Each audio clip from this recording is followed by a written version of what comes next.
Akai abokina. Ina jin daɗin zama a cikin Hausa fa sosai.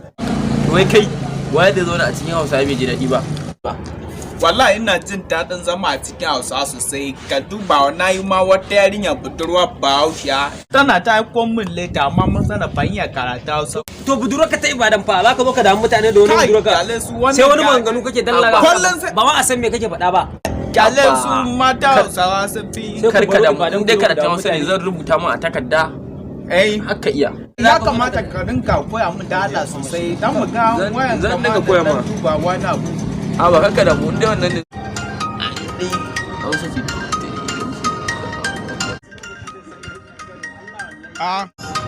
Kaga Dini Bati yana kiran. Dini Bati kuma. Dini Bati ne yana kiran. Inna lillahi wa inna. Kaga mutum an sa dan bata, ka ce wani Dini Bati? Dan bata aka sa, ba Dini Bati ba, dan bata dai. Amma kai wannan akuya kake hadiya da yadda aka akuya kake ci kullum ba ka kaji waye ga. Daga dan bata ya kira ni kaji Dini Bati. Hello? Ya fara bata mun rai ma. Ya kai. Bati dan bata. Muna nan dai wajen bayan garin nan. Yanzu za mu zo. Ta.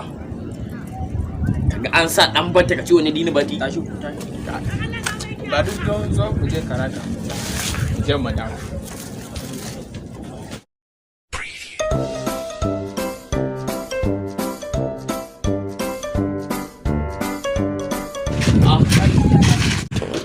Yawa nan kawo na ya kawa su yaya. Allah ba haka ake nufi ba.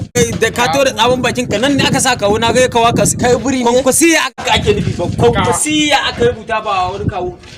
Kawo na ya kawa. Ni wallahi wannan ya ja mana duka.